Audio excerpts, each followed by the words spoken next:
कि यहाँ पर हवा महल जैसी पहाड़ियाँ हमें देखने को मिलेंगी। दोस्तों देखिए क्या पहाड़ियाँ हैं, प्रकृति ने कैसी देन हमको दी है। यह नलदेश्वर के पहाड़ के नाम से जाना जाता है, लेकिन दोस्तों ये इसकी जो आकृति है वह हवा महल जैसी होने के कारण कभी कभार इनको हवा महल की पहाड़ियाँ भी कहा जाता है। नमस्कार दोस्तों, स्वागत है आपका हमारे YouTube चैनल पर। आज हम खड़े हैं सरिस्का अभयारण्य में। दोस्तों आज हम आपको ले चल रहे हैं इस अरावली पर्वतमाला की एक बहुत ही रमणीय स्थान पर। अभी जहां हम जिस स्थान पर खड़े हैं वह स्थान सरिस्का टाइगर रिजर्व का कार्यालय है। दोस्तों मेरे बाईं ओर ही सरिस्का पैलेस है जो हम आपको अगले वीडियो में दिखाने वाले हैं। दोस्तों आइए मेरे साथ और आपको लेकर चलते हैं।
सरिस्का के जंगलों से निकलते हुए दोस्तों हम इस नलदेश्वर के सफर में अब पहुंच चुके हैं कुशालगढ़ गांव में।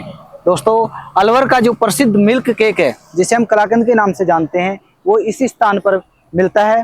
दोस्तों जब भी आप इस सरिस्का अभयारण्य के किसी क्षेत्र के पर्यटन के लिए आओ या यहाँ के किसी धार्मिक स्थल पर यात्रा करने के लिए आए तो दोस्तों यहाँ जरूर रुकें, क्योंकि यहाँ की जो सुप्रसिद्ध कचौरियाँ हैं और कलाकंद है यानी मिल्क केक, उसका आनंद जरूर उठाएं दोस्तों। और दोस्तों जिस स्थान पर अभी हम खड़े हैं यह कुशालगढ़ है। यहाँ से मेरे बाईं ओर एक रास्ता निकलता है जो तालवृक्ष धाम की ओर जाता है। दोस्तों तालवृक्ष जो है उसका वीडियो आप हमारे आई बटन पर क्लिक करके देख सकते हैं। साथ ही दोस्तों इस वीडियो के डिस्क्रिप्शन में जाकर के भी आप उस वीडियो को देख सकते हैं। दोस्तों यहीं से 2-3 किलोमीटर दूर हम नलदेश्वर धाम की ओर जाएंगे, वहां से फिर हम पैदल ही उस धाम के लिए निकलेंगे। तो आइए दोस्तों अब हम चलते हैं नलदेश्वर की ओर।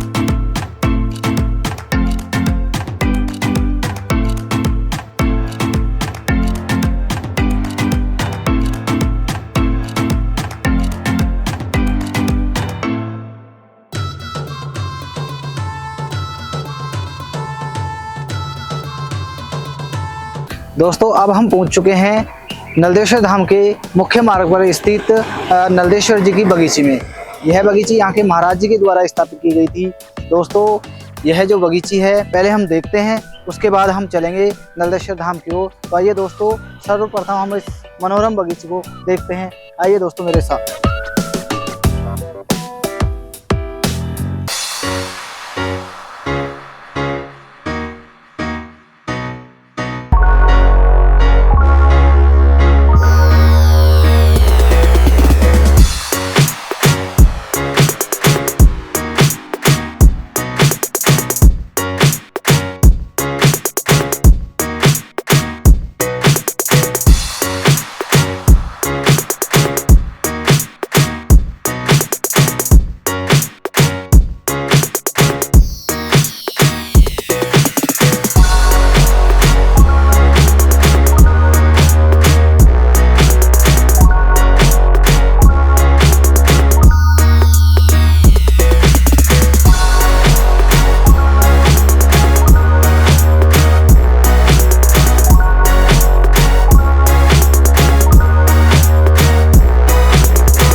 अब हम चलते हैं नलदेश्वर धाम की ओर, जो कि इन पहाड़ों से वो पहाड़ दिखाई दे रहे हैं, इन पहाड़ों से होकर के वो रास्ता निकलेगा।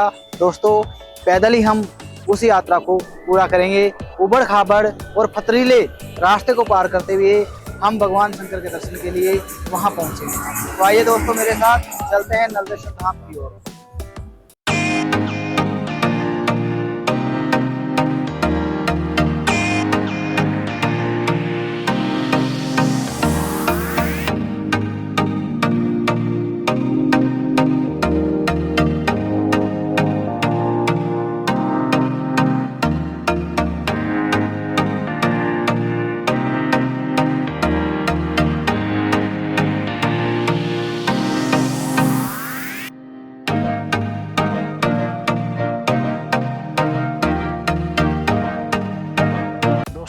नलदेश्वर के इस सफर को हम शुरू करते हैं इस स्थान से।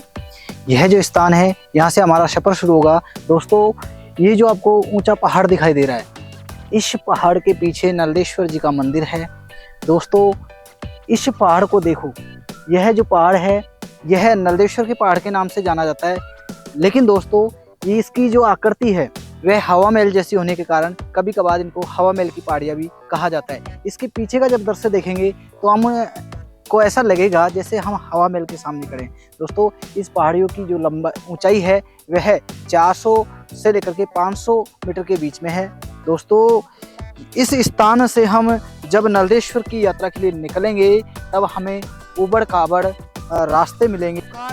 जीव जंतु और वन्य जीव अत्यधिक मात्रा में पाए जाते हैं, इसलिए दोस्तों इस सफर में हमें उनसे भी सतर्क रहने की आवश्यकता होती है। साथ ही दोस्तों यहाँ अनेक प्रकार के हमें जंगली जानवर मिलेंगे और दोस्तों यहाँ नदी नाले भी हमें मिलने वाले हैं, वहाँ भी हमें सतर्क रहना पड़ेगा। तो दोस्तों इस सुनहरे और रमणीय स्थान की यात्रा अब हम यहाँ से शुरू करते हैं। आइए मेरे साथ दोस्तों। और यह जो पथरीला और कठोर जो रास्ता है, क्योंकि श्रद्धा के साथ आज हम आए हैं तो इस रास्ते को पार करके हम भगवान शंकर के दर्शन के लिए अवश्य जाएंगे, क्योंकि श्रद्धा के साथ ही हमें भगवान के दर्शन करने हैं। आइए दोस्तों मेरे साथ और चलते हैं हम भगवान शंकर के दर्शन के लिए और नलदेश्वर धाम की ओर।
दोस्तों अब हम पहुंच चुके हैं इस पहाड़ की तलहटी में। यहाँ से जो रास्ता निकलता है वह बहुत ही सघन रास्ता है, पगडंडी है और साथ में दोस्तों हरे भरे पेड़ों से भरपूर है।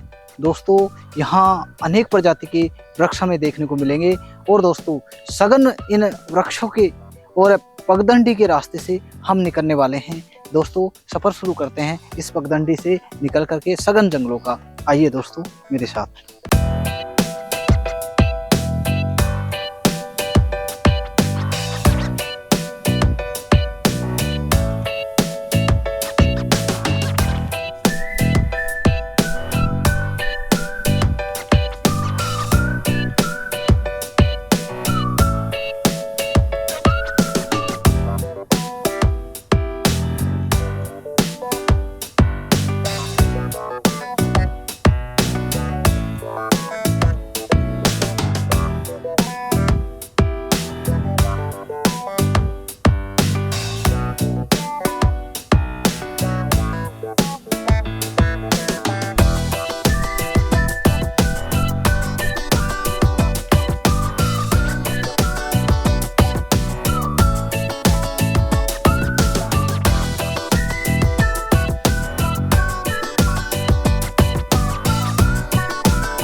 पगडंडी को पार करते हुए अब हम नंदेश्वर महादेव मंदिर के इस रास्ते के आधे सफर पर पहुंच चुके हैं।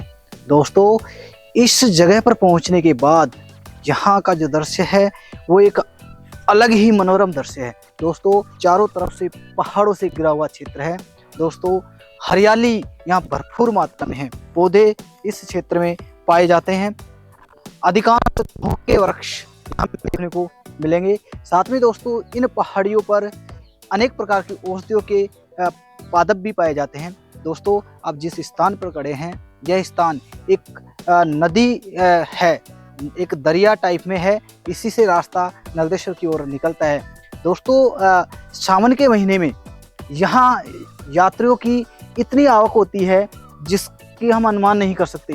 सावन के महीने में बारिश का मौसम होता है, तो यह जो नदी आपको दिखाई दे रही थी, यह नदी पानी से अब पूरी रूप से भरी हुई होती है और जल का स्तर काफ़ी ऊंचा होता है। दोस्तों, इस रास्ते को तब पार करने के लिए हमें बड़ी सावधानी बरतनी पड़ती है। साथ में दोस्तों, ये जो पहाड़ हैं, यहाँ मन इतना शांत हो जाता है कि अब हमारा मन केवल और केवल नलदेश्वर की ओर जाने के लिए कर रहा है। दोस्तों, अब इस नदी के रास्ते हम नलदेश्वर धाम की ओर चलने वाले हैं।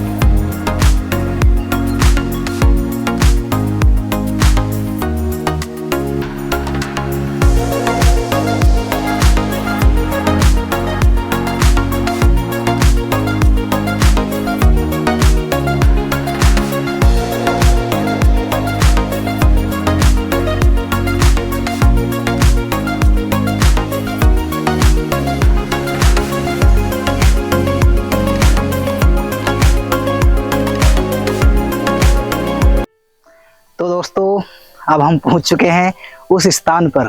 शायद मुझे बताने की आवश्यकता नहीं, पीछे दिखाई दे रहा है आपको।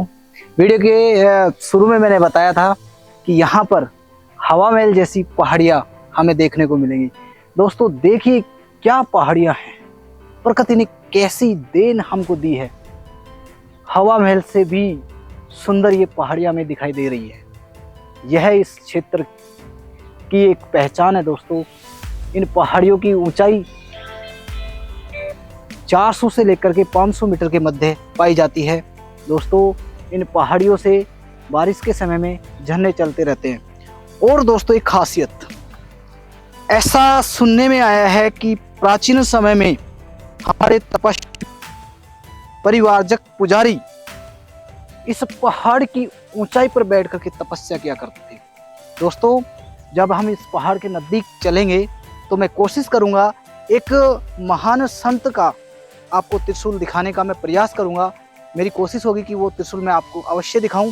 दोस्तों, जानकारी में आई थी कि यहाँ इस पहाड़ के मध्य में मेरी अंगुली की ओर वहाँ एक संत ने तपस्या करी थी।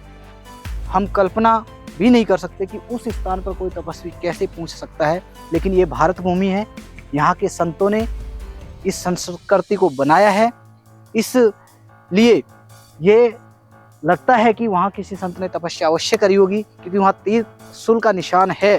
त्रिशूल वहाँ गाड़ा गया है, चिमटा वहाँ गाड़ा गया है, तो कोई संत भी अवश्य वहाँ गया होगा। दोस्तों, चलिए दोस्तों, अब आगे का सफ़र हम शुरू करते हैं। दोस्तों, अभी कुछ मित्र नलदेश्वर महाराज जी के दर्शन करके लौट रहे हैं। चलो इनसे चर्चा करते हैं कि इनको वहाँ क्या देखने को मिला, कैसा इनको लगा। मित्र, आपका नाम? सर, मेरा नाम रंजीत जाटव। रंजीत जी, आप हमें बताएंगे कि आप अभी दर्शन करके लौट रहे हैं, तो आपको वहाँ क्या क्या देखने को मिला, कैसा आपको वहाँ लगा? इधर बहुत ही अच्छा सीन है। 3 तो झरने हैं इधर, और ऊपर महादेव जी का मंदिर है, और काफ़ी जगह यहाँ पे देखने के लिए। और ये इधर देख सकते हो आप, बहुत हरियाली है। मतलब बहुत ही अच्छा सीन है। हमको बहुत अच्छा लगा यहाँ पे आकर। बहुत अच्छा लगा, मनमोहक लगा। हाँ,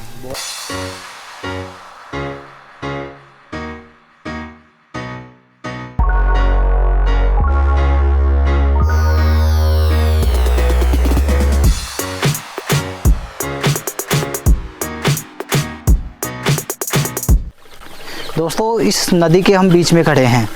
आपको नदी के बहने की आवाज़ सुनाई दे रही होगी। दोस्तों, यह पानी हमेशा बहता रहता है। पहाड़ों से उतर करके ये पानी इस स्थान से बहता हुआ निकलता रहता है। दोस्तों, आपको एक वन विभाग के द्वारा एक चेतावनी का बोर्ड भी दिखाई दे रहा होगा। यहाँ वन्य जीवों के लिए और इस स्थान की स्वच्छता के लिए ऐसा एक स्लोगन सरकार द्वारा लिखवाया दिया गया है। साथ में दोस्तों आपको ये जो ऊंचा पहाड़ दिखाई दे रहा है, ऐसा लग रहा है कि उत्तराखंड की वादियों में हम इस समय शायद खड़े हैं। ये पहाड़ियाँ देख करके उत्तराखंड की पहाड़ियों का नज़रिया हमें देखने को मिलता है। दोस्तों जब बारिश का मौसम होता है तो जब ये पहाड़ियाँ झरने लगती हैं तो इन पहाड़ियों से झरने की आवाज़ें हमारे मन को प्रफुल्लित करती हैं। दोस्तों हरियाली से भरपूर ये क्षेत्र हमें एक मनमोहक अंदाज में दिखाई दे रहा है। दोस्तों इस स्थान पर झरने और अनेक प्रकार की छोटे छोटे नाले बहते रहते हैं और उत्तराखंड की यादें हमें दिलाते रहते हैं। दोस्तों जब भी आप आएँ तो इस स्थान पर ज़रूर आएँ और यहाँ की प्रकृति का मनमोहक आनंद अवश्य लें। चलिए दोस्तों अब आगे नलदेश्वर की ओर प्रस्थान करते हैं।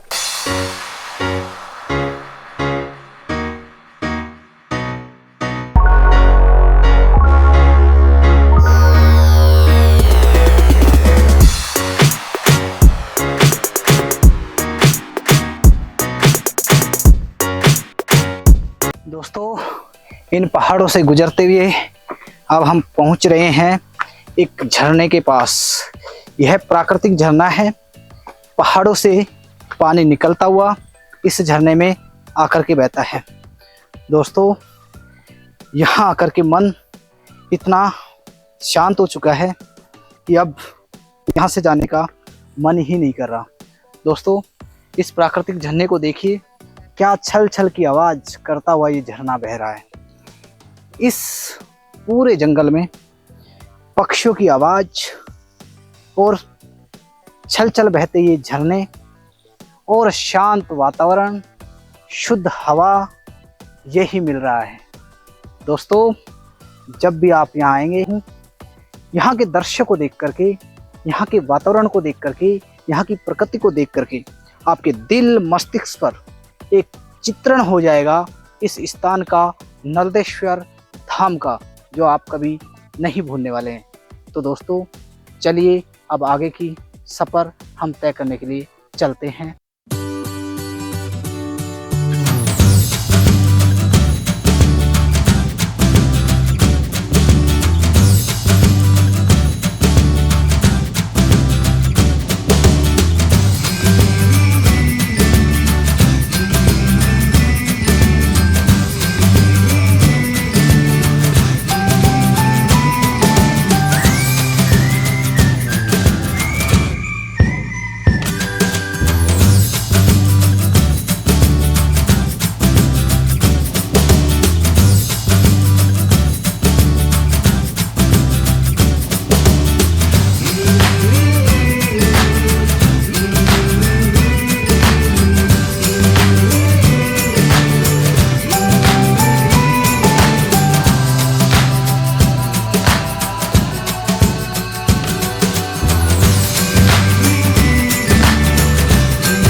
अब हम पहुंच चुके हैं नलदेश्वर धाम की सीढ़ियों के नज़दीक।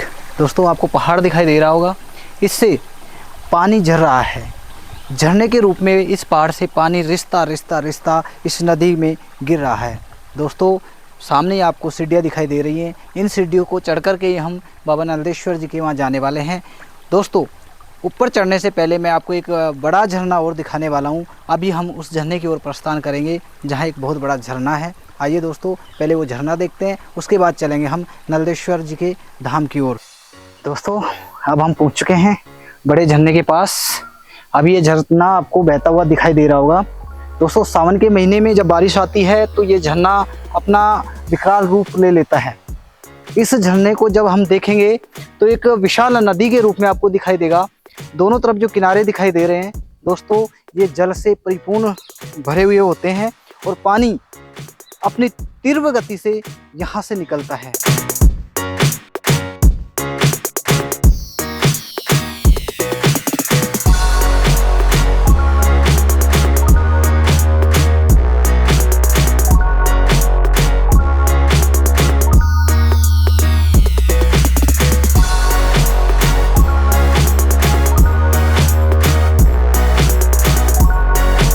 तो दोस्तों, इन विशाल पहाड़ों के मध्य, इन पत्थर के बड़े बड़े पहाड़ों पर और इस झरने के किनारे पर एक छोटी सी शिला हमें दिखाई दे रही है। यह शिला देखने पर कहीं भी पत्थर की नज़र नहीं आ रही दोस्तों, ये मिट्टी की शिला हमें लग रही है। दोस्तों, इन पत्थरों के बीच में मिट्टी की शिला जो है, ये भी हमारे लिए एक जानने का विषय, जिज्ञासा का विषय है। और जो कि दोस्तों देखिए, ये पत्थर के जो बड़े बड़े पत्थर के पहाड़ हैं, बड़े बड़े पत्थर हैं, उन पर इस तरह अवस्था में लगा हुआ है, उनके ऊपर यानी कि रखा गया है, ऐसा प्रतीत होता है। और दोस्तों, ये जो है, यह भी जो ऊपर हमारा नलदेश्वर धाम है, वहाँ पर जैसा दृश्य है, उसी का एक अंश मात्र है, जो यहाँ पर किसी कारणवश या भगवान की किसी लीला के वश यहाँ पर आया। और दोस्तों, इसी पहाड़ के नीचे, इसी शिला के नीचे अनेक साधु संतों ने तपस्या करी है, अनेक तपस्वियों ने इस स्थान को भी अपना तपोस्थली बनाया है और यहाँ परिवारजक पुजारी के रूप में तपस्या की है। एक धूना भी हमें यहाँ बना हुआ दिख रहा होगा दोस्तों, यह भी उन संतों की ही तपी हुई स्थल है। यहाँ पर भी जो श्रद्धालु मन में कोई मनोकामना लेकर के आता है, ऐसा बताते हैं कि इस स्थान पर भी पूजा करने से नलदेश्वर के जो पूजा करते हैं वो पूरी होती है। यहाँ भी जो व्यक्ति पूजा करता है उसकी मनोकामनाएं अवश्य पूरी होती है। तो दोस्तों, अब हम सफर शुरू करते हैं नलदेश्वर धाम की ओर, जो हमें सीढ़ियाँ चढ़ते हुए अब सफर करना है। अभी हम जंगल से आ रहे थे, अब पहाड़ को चढ़ना है, सीढ़ियों को चढ़ना है। सैकड़ों सीढ़ियाँ हम चढ़ करके उस स्थान की ओर जाने वाले हैं। दोस्तों, आइए अब हम चलते हैं उस मुख्य स्थान की ओर।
दोस्तों, आधी सीढ़ियाँ चढ़ते हुए मध्य रास्ते में पहुंच चुके हैं। पीछे का दृश्य देखिए, कितना हरा भरा मनोरम दृश्य है।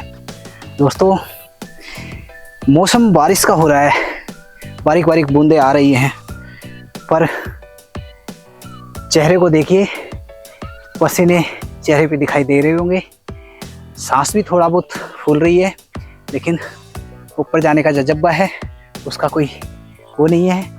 सामने झरने को देखिए, ये जो झरना है, यहाँ से कितना सुंदर, कितना मनमोहक, साथ में प्रकृति का एक अद्भुत नज़ारा देखने को मिल रहा है।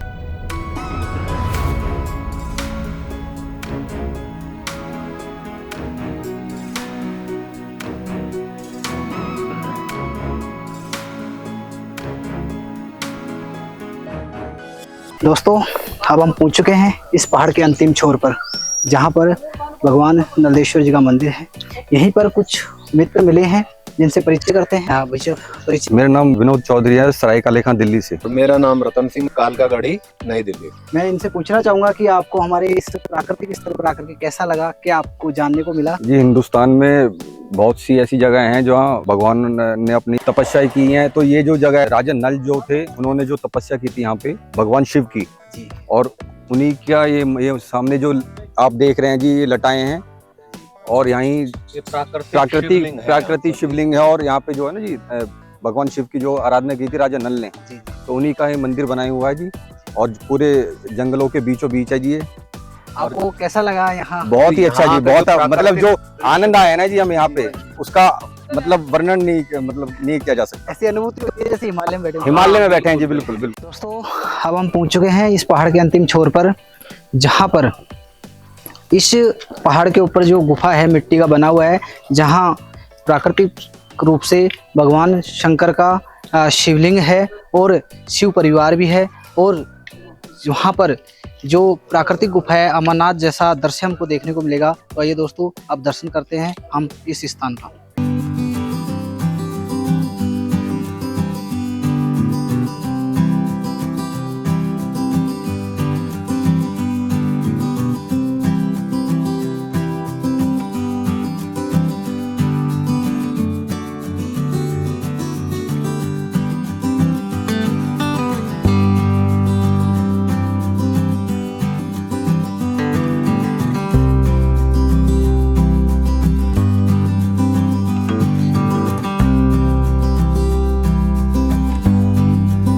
दोस्तों अब पहुंच चुके हैं हम नलदेश्वर धाम के मंदिर में। अब हम यहाँ भगवान शंकर के दर्शन करेंगे। साथ में दोस्तों यह जो मंदिर है, मैंने जैसा आपको बताया कि एक मिट्टी के पहाड़ से बना हुआ है।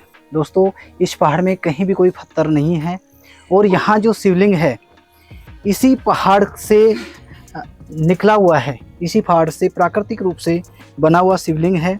दोस्तों जैसे हम देखते हैं कि अमरनाथ में प्राकृतिक रूप से शिवलिंग बनता है, उसी प्रकार से इसी मिट्टी के पहाड़ में से प्राकृतिक रूप से शिवलिंग बना है और यहाँ शिव परिवार विराजमान है। साथ में ही बाद में शिव परिवार की अन्य मूर्तियों की स्थापना भी यहाँ की गई।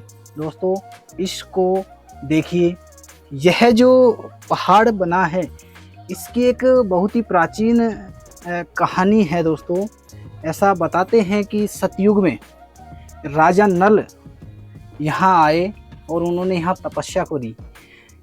तपस्या इतनी कठोर थी दोस्तों कि कई सैकड़ों वर्ष उनकी तपस्या को करते हुए बीत गए।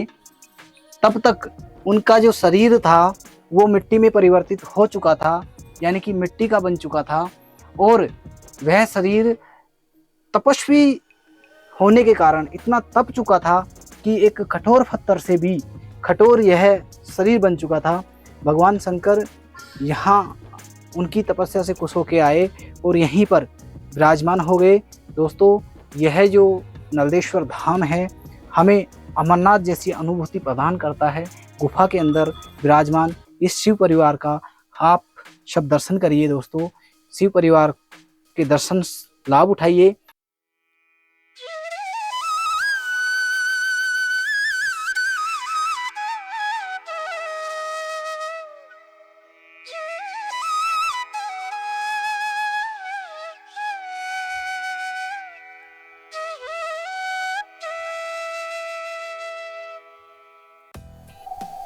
दोस्तों यह जो पहाड़ आपको मिट्टी का दिखाई दे रहा है, यह वो तपोस्थली है जहाँ राजा नल ने तपस्या करी थी।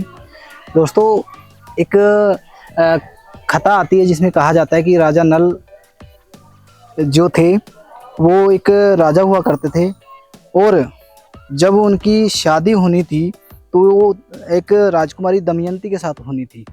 तो दमयंती के साथ जब उनकी शादी होनी थी तो भगवान इंद्र ने एक चाल चली, क्योंकि भगवान इंद्र भी चाहते थे कि दमयंती के साथ उनका विवाह हो, और उन्होंने उस भरी सभा में राजा नल का ही रूप धारण कर लिया। अब दमयंती के सामने एक विकट स्थिति थी कि वो कैसे चुने कि राजा नल कौन से हैं, लेकिन दमयंती एक बुद्धिमान राजकुमारी थी, उन्होंने वास्तविक राजा नल को चुना। परंतु राजा नल को अपना पति चुनने के बाद, वर चुनने के बाद उससे पूछा गया, भगवान इंद्र ने पूछा कि आप मुझे ये बताइए कि जब मैं भी नल का रूप धारण करके यहाँ बैठा हुआ था और राजा नल भी यहाँ बैठा हुआ था, तो आपने कैसे पता लगाया कि मैं इंद्र हूँ और ये नल हैं? तब दमयंती कहती है कि देवताओं की कोई परछाई नहीं होती, और जो राजा नल थे मैंने उनकी परछाई देख करके पहचान लिया कि यही राजा नल हैं, जबकि आप भी राजा नल के रूप में यहाँ थे, परंतु आपकी परछाई मुझे दिखाई नहीं दे रही थी। इस प्रकार राजकुमारी दमयंती ने अपना पति नल को चुना था, और उन्हीं नल ने यहाँ आकर के तपस्या करी थी, और भगवान की तपस्या में इतना विलीन हो गए थे कि निरंतर तपस्या करते रहे, और इसी स्थान पर वो समा गए। जैसा कहते हैं कि मिट्टी का एक पहाड़ उनके ऊपर बन गया, और यह मिट्टी का पहाड़ हमें दिखाई दे रहा है, और यह जो स्थान है साधु संतों की तपोस्थली हो गई। दोस्तों, तपोस्थली वो स्थान होता है जहाँ कोई एक दिन नहीं, हजारों सैकड़ों वर्षों तक अनेक साधु संतों ने उस स्थान को अपनी तपस्या का केंद्र बनाया हो। एक पवित्र स्थान वह माना जाता है, क्योंकि साधु संतों की जो तप है, उनका जो बल है, उसकी वजह से ही वह स्थान, जिसका एक अलग ही दृश्य होता है, अलग ही एक कृपा होती है, अलग ही एक मनोहरमता होती है, तो वह स्थान तपोस्थली कहलाता है, जहाँ के तप के बल पे अनेक लोगों की मनोकामनाएं पूर्ण होती है। यह जो स्थान है प्राकृतिक रूप से सरिस्का अभ्यारण्य में स्थित है, जो अरावली की गोदी में विराजमान है। दोस्तों, यहाँ शिवलिंग के दर्शन के बाद अब हम नीचे उतर रहे हैं। दोस्तों, जैसा कि मैंने बताया था कि यहाँ ये वो स्थान है जहाँ अनेक साधु संतों ने तप किया है, और यहाँ बहुत से संतों ने तप किया है। दोस्तों, यह जो स्थान हमने देखा, ये एक जंगल में स्थित है। दोस्तों, ऐसा ही मनोरम एक स्थान जहाँ अनेक संतों ने भी तप किया, लेकिन वह जितनी दूरी हमने यहाँ तय की, उस राजमार्ग से लेकर यहाँ तक के हमने 3 से 4 किलोमीटर का सफ़र किया है। दोस्तों, ऐसा ही एक स्थान इन पहाड़ों में से होकर के और हमें जाना पड़ता है। यहाँ से भी 3-4 किलोमीटर दूर एक स्थान और है, जहाँ भी ऐसा ही दृश्य हमें देखने को मिलता है, लेकिन वहाँ जाने के लिए वीरान जंगलों से होकर के गुजरना पड़ता है, और वहाँ भी एक ऐसा स्थान है जिससे हम आपको आने वाले अगले वीडियो में दिखाने वाले हैं। इस स्थान से 2 रास्ते निकलते हैं दोस्तों।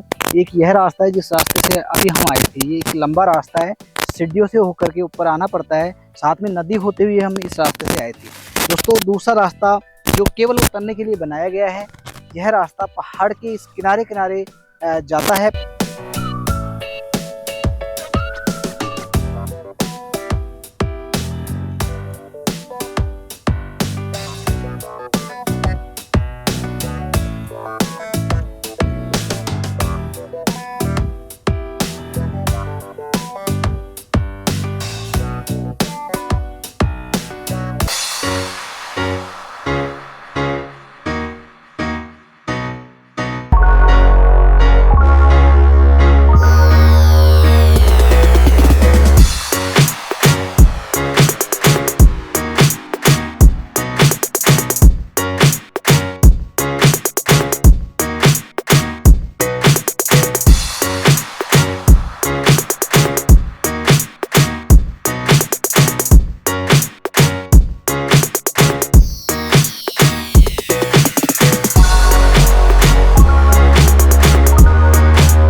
दोस्तों पहाड़ होते हुए हैं हम आधे रास्ते में आ चुके हैं।